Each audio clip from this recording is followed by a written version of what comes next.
The murder of history में के अजीज ने हमें बताया है कि किस तरह पाक स्टडीज में हमें गलत तारीख पढ़ाई जाती है और सही तारीख क्या है।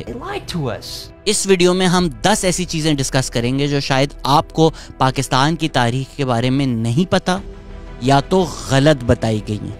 नंबर 10, पाकिस्तान में हिस्ट्री पढ़ाई जाती थी। फील्ड मार्शल अयूब खान ने हिस्ट्री का सब्जेक्ट अबॉलिश करके सोशल स्टडीज और पाकिस्तान स्टडीज को इंट्रोड्यूस किया। नंबर 9, लियाकत अली खान। लियाकत अली खान से पहले मोहम्मद अली जिन्ना ने मोहम्मद हमीदुल्लाह खान ऑफ भोपाल, जो वहाँ के नवाब थे, एंड नवाब ऑफ बहावलपुर को prime ministership of Pakistan offer की थी। अगर आप फातिमा जिन्ना की किताब पढ़ें तो आपको समझ में आएगी कि एट दी एंड कायद आज़म और लियाकत अली खान का रिलेशनशिप कितना फ्रॉड था। Number 8, Lucknow pact. Lucknow pact हमें इस तरह सिखाया जाता है कि जिस तरह बहुत बड़ी एक फतह थी हमारे लिए, जबकि तारीख अगर हम देखें तो कांग्रेस उसमें कभी नहीं एडमिट करती that they accept a separate Muslim province. जबकि जब लखनऊ पैक्ट हुआ तो पंजाब और बंगाल के जो लीडर्स थे उन्होंने बड़ा स्ट्रांगली रिएक्ट किया क्योंकि उनके साथ इनजस्टिस हुआ था। The preference was given to Muslim minority provinces at the expense of the Muslim majority provinces. Number 7, Allama Iqbal का इलाहाबाद एड्रेस। अक्सर जगहों पे बताया जाता है कि जिस तरह पाकिस्तान की पहली डिमांड अल्लामा इकबाल ने 1930 में की थी, ऐसा कुछ भी नहीं है। अल्लामा इकबाल ने एक सेपरेट मुस्लिम मुल्क नहीं मांगा था, उन्होंने सिर्फ इतना कहा था कि नॉर्थ वेस्ट में जो सिंध, NWFP, बलूचिस्तान और पंजाब हैं, इनको इंडियन फेडरेशन के अंदर ही जोड़कर एक प्रोविंस बना देना चाहिए। नंबर 6, 14 अगस्त। हम लोग पाकिस्तान की आज़ादी 14 अगस्त को मनाते हैं, जबकि पाकिस्तान आज़ाद हुआ है इंडियन इंडिपेंडेंस एक्ट के तहत, और उस एक्ट के तहत पाकिस्तान 15 अगस्त को आज़ाद हुआ है। ये इतनी बिग डील नहीं है क्योंकि 14 अगस्त को लॉर्ड माउंटबेटन ने पावर ट्रांसफ़र कर दी थी पाकिस्तान को, while he was still the viceroy of India. Number 5, 1956 constitution. कुछ किताबों में लिखा हुआ है कि 1956 कॉन्स्टिट्यूशन कभी भी ऑपरेटिव नहीं थी, जबकि वो 2.5 साल के लिए लॉ ऑफ द लैंड थी। 23 March 1956 to 7 October 1958। Who told you about those laws?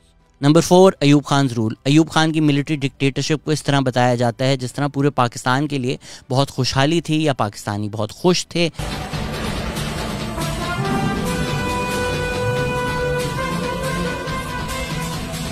जबकि जो गरीब तबका था उनके पास तो अपनी राय इजहार करने का हक तक नहीं था, उनकी नाखुशी वो बयान तक नहीं कर सकते थे। एंड एट दी एंड जब अयूब खान बहुत ज़्यादा अनपॉपुलर थे तब भी उन्होंने speaker of the national assembly को पावर हैंड ओवर नहीं की जो उनको करनी चाहिए थी।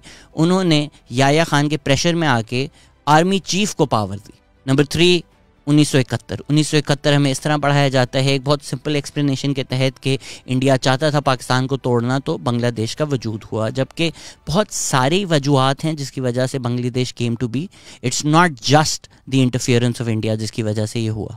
The officers of Pakistan's army, navy and air force laid down their arms. के अजीज़ कई वजूहात बताते हैं काफ़ी डिटेल में, मैं इनको समराइज़ कर देता हूँ। एक फैक्टर ज्योग्राफी था, दूसरा फैक्टर कल्चर था, तीसरा फैक्टर जो एक बहुत बड़ा फैक्टर था कि रिसोर्सेज, फंड्स और एडमिनिस्ट्रेशन से बंगालियों को महरूम रखा गया। ईस्ट पाकिस्तान की जूट अर्निंग्स वेस्ट पाकिस्तान पे लगाई जाती थी, वेस्ट पाकिस्तान में कैपिटल था जिसकी वजह से बहुत ज़्यादा रिसोर्सेज वहीं पर एलोकेट हो जाती थी। इम्पोजिशन ऑफ उर्दू ने बांग्लादेश मूवमेंट की बुनियाद रखी। सिविल एडमिनिस्ट्रेशन और आर्मी में बंगालियों की ज़्यादा रिप्रेजेंटेशन नहीं थी। याया खान ने मिस हैंडल की सिचुएशन। वेस्ट पाकिस्तानीज का generally attitude towards east Pakistanis अच्छा नहीं था। पाकिस्तान आर्मी जंग के लिए तैयार नहीं थी। नंबर 2, ज़िया का मार्शल लॉ। ज़िया का मार्शल लॉ लगाना कोई मजबूरी नहीं थी। जो पॉलिटिशियंस हैं वो देर ऑन रिकॉर्ड सेइंग कि जो नेगोशिएशंस हो रही थी उसमें एक एग्रीमेंट रीच हो चुका था, ना कि पूरे मुल्क में कोई लॉ एंड ऑर्डर सिचुएशन थी। An impact on society, in my opinion, is from laws which look a little stringent. इन चीज़ों को जवाज़ बनाकर ज़ियाउल हक ने मार्शल लॉ इम्पोज किया और कई सर्कमस्टांशियल एविडेंस है कि जो अपोजिशन मूवमेंट चलाई गई थी वो भी ज़िया ने ही चलाई थी। ज़ियाउल हक ने इस्लाम के नाम पर अपना रूल जस्टिफाई किया, लेकिन वो तो ख़ुद सादिक और अमीन नहीं रहे थे क्योंकि वो बार बार इलेक्शंस का वादा करते थे और वो इलेक्शंस नहीं होते थे। नंबर 1 पे आने से पहले मैं ये भी कहूँगा कि उर्दू की इम्पोजिशन पे उन्होंने काफ़ी लिखा है, but I'd like that to be a separate video. Number 1, Lahore resolution. Pakistan resolution हम हर साल 23 मार्च को मनाते हैं, जबकि वो पाकिस्तान रेजोल्यूशन उसका नाम भी नहीं था, लाहौर रेजोल्यूशन उसका नाम था, और वो 23 नहीं 24 मार्च को पास हुआ है। शायद डेट बदलने से इतना फ़र्क नहीं पड़ा हो, लेकिन उन्होंने एक लफ्ज़ ओमिट कर दिया है, इनफैक्ट एक लेटर ओमिट कर दिया है, जिससे उस रेजोल्यूशन का पूरा मकसद ही बदल गया। हमने इतनी तारीख बदली है कि पाकिस्तान बनाने का मकसद ही बदल दिया गया है। जो लाइन चेंज हुई है वो ओरिजिनल रेजोल्यूशन में थी, should be grouped to constitute independent states in which constituent units will be autonomous and sovereign.